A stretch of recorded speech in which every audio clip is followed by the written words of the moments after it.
Donc, suite à ma dernière vidéo où j'évoque le bon sens et où j'explique justement que la définition de ce concept ne peut servir seule pour comprendre les mesures de confinement.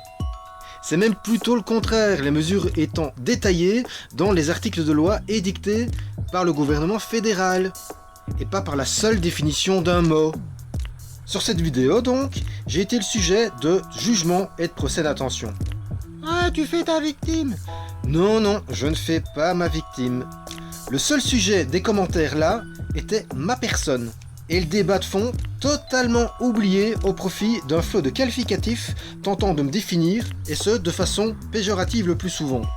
C'est clairement ce qu'on nomme des attaques ad personam, c'est-à-dire un sophisme, des termes que je n'évoque pas par plaisir, mais parce qu'ils sont parfaitement cohérents ici. Or, sur ma chaîne, j'entends qu'on commente sur les idées, pas les individus et pas les personnes. Débattre, et cela sur base de critères précis. Des critères qui permettent de définir les bases d'analyse sur lesquelles construire ses commentaires.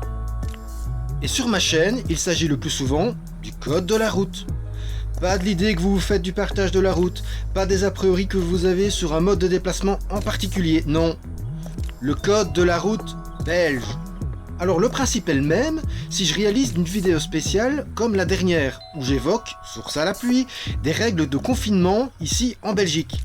Alors le débat est ouvert concernant ce thème précis, ou même le code de la route, à savoir si je ne suis pas trompé dans certains articles de loi, ou certaines règles, ou certaines analyses de ces règles. Et pour ce faire, il faut sourcer ces interventions. Mais si c'est pour contredire de façon gratuite et sans aucune preuve, c'est juste inutile. Si, en plus, c'est pour venir m'insulter, me juger, me faire des procès d'intention, ou tout autre commentaire qui ferait de ma personne le sujet d'un débat, ben c'est au revoir, bannissement et bonne route sur d'autres chemins les oiseaux. Vous pourrez toujours pleurer à la censure, ce que je suis et ou ma personne n'est pas ouverte au débat. Si vous ne savez pas le comprendre, vous n'avez rien à faire sur ma chaîne. Et surtout, bienvenue et merci à tous les autres qui savent comprendre ce qu'implique une analyse par critères. Et qui surtout, même lorsqu'ils ne sont pas d'accord avec mon analyse, savent rester respectueux et savent expliquer pourquoi, de façon cohérente et source à l'appui. C'est clairement pour vous que je continue cette chaîne, parce que parfois, franchement, c'est pénible ce genre de choses.